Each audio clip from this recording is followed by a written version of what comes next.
J'aimerais que vous ayez la possibilité de voir et de toucher cette sculpture géante. Pour le moment, elle est stockée ici. Elle est soigneusement conservée et stockée dans un endroit vraiment sec et sans poussière. Et elle est parfumée aux huiles essentielles pour couvrir les relents des stigmates humains. La sueur, les huiles corporelles, le stress, les phéromones et tout autre résidu humain qui provient de 900 t-shirts qui ont été recyclés de la décharge. Bonjour, je m'appelle Beck Van Dyck, l'artiste qui a imaginé cette sculpture géante de placenta. Je n'ai pas créé le travail seul. J'ai été entourée de beaucoup de femmes qui ont cru en l'importance de ce travail et qui ont joint leurs compétences en matière de fibres aux miennes. Où se trouve votre ou vos placentas aujourd'hui? Beaucoup de gens ont des histoires à raconter. Et pourtant, la plupart, moi la première, ne sait même pas où ont fini nos placentas qui ont été créés à partir des nutriments de notre propre corps. D'une certaine manière, cela n'a pas vraiment d'importance, car à la place de la masse corporelle issue de la grossesse, nous avons maintenant des bébés ou des petits-enfants, et ce sont eux maintenant les produits de l'investissement fait par le corps.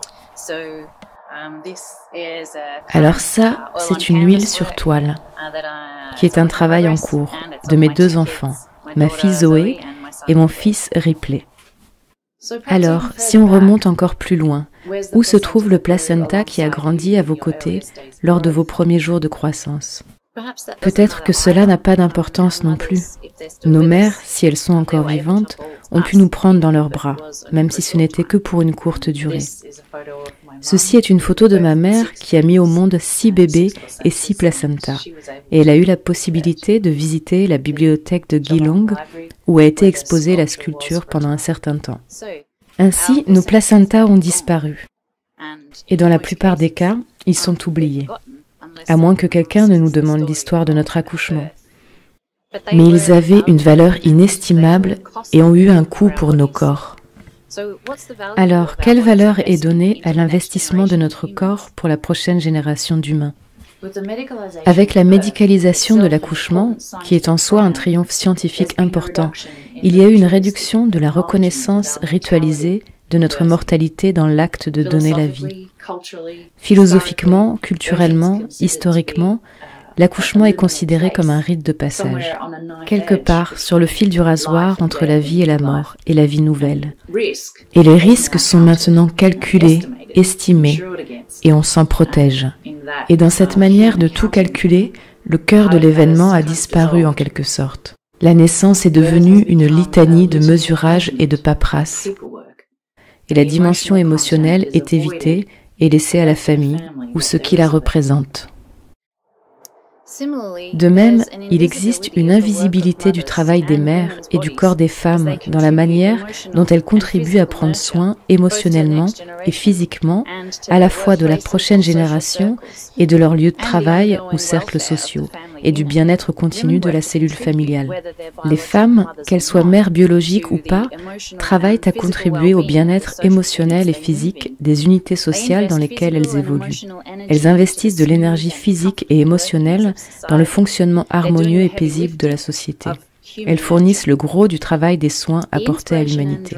L'inspiration et la motivation pour créer cette œuvre sont venues en prenant part et en observant de manière répétée l'arrivée à l'école le matin.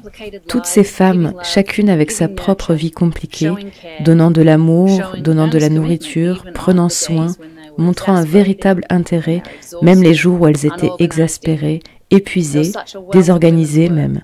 Il y avait une telle richesse dans le travail de ces femmes, mais il était complètement méconnu et dénué de reconnaissance. Les mères contribuent à un effort gigantesque pour permettre à la société de continuer. Et souvent, elles le font seules. Alors comment commémorer cette déesse au travail monumental? Comment symboliser la mère et lui construire un monument? J'ai choisi le placenta. Le placenta humain nécessite un apport quotidien de sang monumental, sang dont les ingrédients sont physiologiquement adaptés à chaque stade de développement d'un humain en croissance. L'utérus humain nécessite également un apport mensuel de sang, une donation en fait, pour garantir la possibilité que la vie humaine puisse être maintenue. C'est environ 35 litres de sang sur toute une vie de menstruation. À bien des égards, le sang et le placenta qui en a été nourri sont dégoûtants. Notre société préfère ne pas voir ou penser à ces choses si elle peut l'éviter. Cette réponse émotionnelle est compréhensible car le sang est la chose que nous, en tant qu'humains, sommes le plus soucieux d'éviter. Et la réaction de dégoût crée un repli social qui protège le groupe de la menace de la maladie. Donc, en choisissant le placenta humain comme œuvre d'art, j'ai choisi une chose qui n'est pas dans le langage courant ou dans la pensée, bien au contraire en fait. Un certain nombre d'endroits a refusé d'exposer la sculpture, des hôpitaux pour femmes, des organisations pour femmes, à cause du malaise social lié aux affaires de femmes. Mais je pense que c'est le pouvoir de l'art. Il a le pouvoir de prendre une chose dont il est gênant de parler, ou à laquelle il est gênant de penser, et de la présenter sous un autre jour. Si vous pouviez voir et toucher cette douce sculpture géante, rouge et violette, vous ressentiriez seulement de la douceur, des textures intéressantes, des couleurs vibrantes, et les vestiges du passage humain rendus à peine perceptibles grâce au lavage, à la teinture et au tricotage à la main.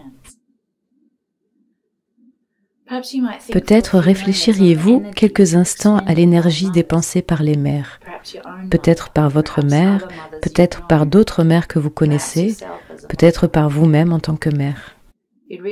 Vous vous rendriez compte de la réalité de ces mères, peut-être leurs forces, leurs défauts. Vous pourriez même réfléchir pendant un moment à vos sentiments à leur égard. Amour, haine, perplexité, déception, tristesse, deuil, joie intense, souvenirs inoubliables. Ce serait mon objectif en tant qu'artiste, d'évoquer ces pensées, même si ce n'est que pour un court instant. La création a pris plus de 2 ans, soit à peu près la même durée de gestation qu'un éléphant. Comment tricotez-vous un éléphant? Eh bien, une 50aine de points à la fois, en utilisant des aiguilles de 28 mm et l'équivalent d'un fil de 50 d'épaisseur. Et pour vous donner une idée de ce que fournit un t-shirt ou un t-shirt recyclé, voici un échantillon tricoté à partir d'un t-shirt recyclé qui a été teint, coupé pour en faire du fil, puis tricoté.